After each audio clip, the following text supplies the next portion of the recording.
अस्सलाम वालेकुम। आज हम history and systems of psychology का लेसन नंबर 4 कवर करेंगे। आप लोग सोच तो रहे होंगे कि हम लोग हिस्ट्री ऑफ साइकोलॉजी क्यों पढ़ रहे हैं, इस सब्जेक्ट का मकसद क्या है। इस सब्जेक्ट का मकसद ये है कि आपको साइकोलॉजी के बारे में अवेयरनेस देना और ये देखना कि इंसान ने सोचना कैसे स्टार्ट किया था। Lesson number 4, psychology in the 5th to 12th century. अब हम इन 5th से 12th सेंचुरी के दरमियान में साइकोलॉजी को स्टडी करेंगे। The period from 5th to 11th century AD is considered the dark ages of Europe. इसमें डार्क एजेस कंसिडर किया जाता है हिस्ट्री को। The dark ages were the period when there was general discouragement of research and investigation. ये वो period होता है जिसमें रिसर्च और इन्वेस्टिगेशन को डिस्करेजमेंट मिली थी, उन्हें इनकरेज नहीं किया गया था। Intellectuals adopted Plato's idealism while Aristotle empiricism and observation were rejected। कि इनके जो अरिस्टोटल और प्लेटोस के जो आइडियाज थे उनको रिजेक्ट कर दिया गया था। It was believed that God was the most exalted being, followed by wisdom, followed by soul, and then followed by matter. So matter of the body was the lowest form of the existence, and wisdom the highest after God.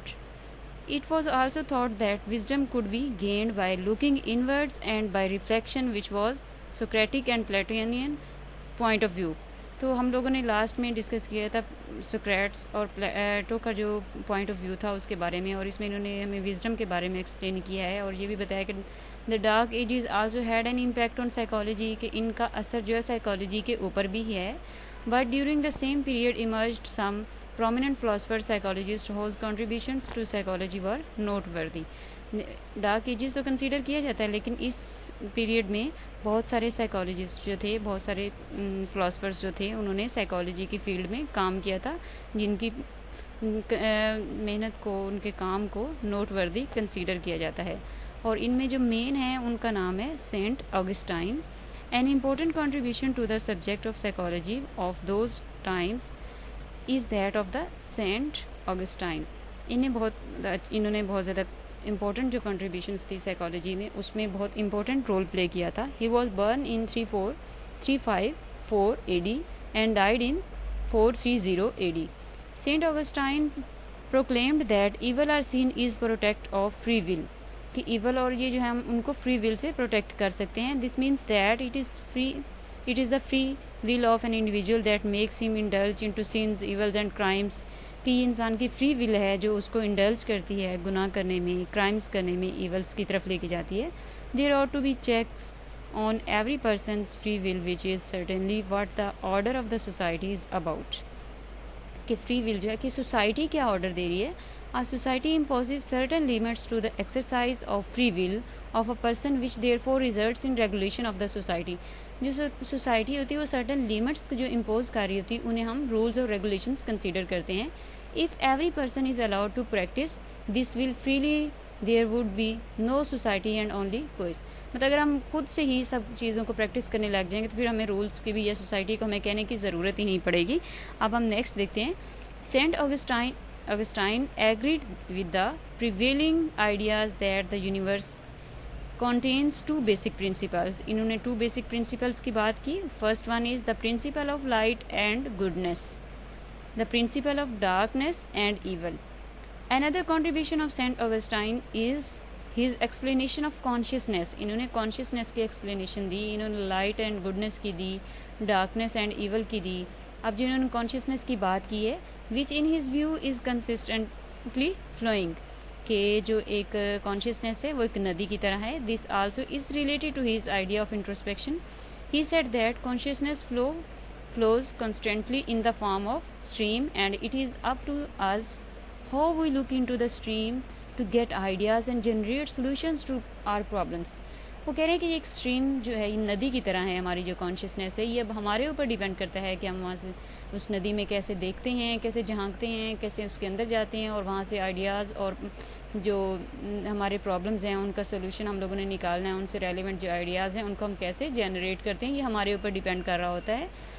This stream of ideas is the basis of all knowledge. ये जो नदी है ये सारे knowledge की base होती है।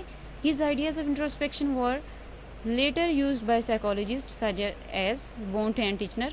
उसमें ये था कि जो उनका ये आइडिया था इंट्रोस्पेक्शन वाला, इसको बाद में विलियम वॉन्ट और टिचनर ने भी यूज़ किया था। अब हम नेक्स्ट जो हैं वो इम्पोर्टेंट जिनका रोल है उनके बारे में पढ़ेंगे। एविसीना, इब्न सीना भी इनको कहते हैं, लेकिन हम एविसीना के नाम को ही कंसीडर करेंगे। Avicenna holds very prominent position in the history of philosophy psychology. He was born in 980 AD and he died in 1037 AD. Avicenna studied the Holy Quran, physics, theology and medicine and adopted a most rigorous method of the distinction between concepts. इन्होंने कुरान पाक भी कुरान पाक के बारे में study किया, physics और भी बहुत सारे सब्जेक्ट्स के बारे में स्टडी किया। Like the ancient thinkers, Avicenna was also of the view that human soul was non-material and immortal. It does not exist in any material form but nevertheless exist in the body. इन्होंने कहा कि जो soul है वो non material है और जो ये कहीं पे एग्जिस्ट नहीं कर रही होती, लेकिन ये बॉडी के अंदर होती है। Therefore he rejected the concept of unity between soul and the body as given by Aristotle. इसलिए जो सोल और बॉडी का जो कंसेप्ट एरिस्टोटल ने दिया था उसको रिजेक्ट कर दिया गया। To him the soul was a separate entity. इन्होंने कहा कि सोल जो है उसकी सेपरेट अलहदा से शनाख्त है, and the body was a separate one, और बॉडी जो है उसकी अलग से अपनी शनाख्त है। Following the Aristotelian tradition, Avicenna recognized 4 stages of motion. इन्होंने 4 स्टेजेस ऑफ मोशन की बात की। Motions here refers to the process of performing a certain act. ये एक प्रोसेस होता है जिसमें हम परफॉर्म कर रहे हैं कुछ एक्ट्स को। Based on these stages of motions, Avicenna tried to explain the human actions. The 4 stages of motions are imagination, desires, impulsion, and movement. First one is imagination. Imagination is the process of thinking about something in which in turn leads to desire of possessing that things. Next one is desires. It is the second stage of motion according to Avicenna, which represents person's willingness to achieve something or act in certain manner. ये person की अपनी willingness होती है कि उसने कोई चीज़ achieve करनी है या कोई मैनर जो है उसको उसके अकॉर्डिंग एक्ट करना है। The person desires to possess something and to do something. उसकी अपनी डिज़ायर है कि वो कुछ किसी चीज़ को हासिल करने की ख्वाहिश है या वो कुछ करना चाहता है। Third one is impulsion. The desire of the person cause him or push him to do something. एक डिज़ायर जो है जिसने उसको पुश किया है कि आप कुछ करें, इम्पल्जन में आएगा। This is the third stage of motion as given by Avicenna. The person is motivated by the desire to make a certain move which would satisfy the desire. अब हम बात करेंगे मूवमेंट की। The last stage of motion according to Avicenna is the movement where a person actually makes the move to satisfy the desires that was cause by his imagination and was forced by him to perform a certain action or make a movement to satisfy.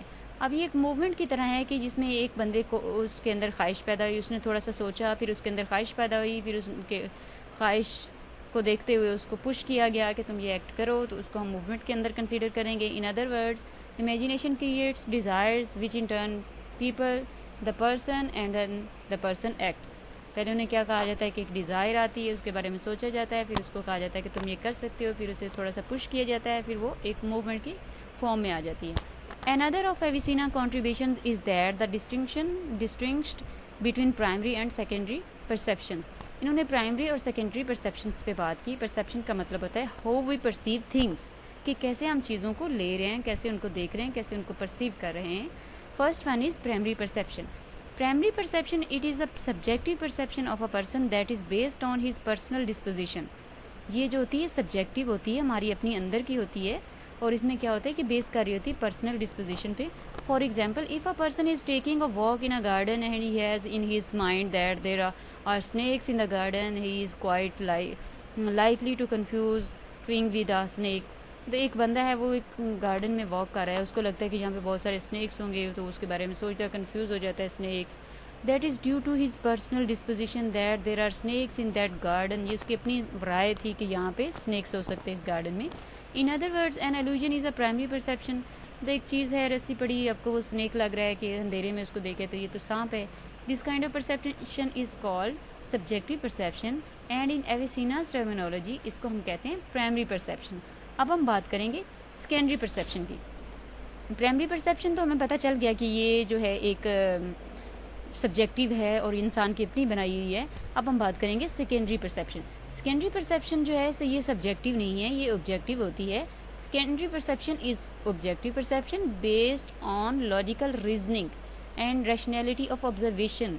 ये base कर रही होती है reasons के ऊपर।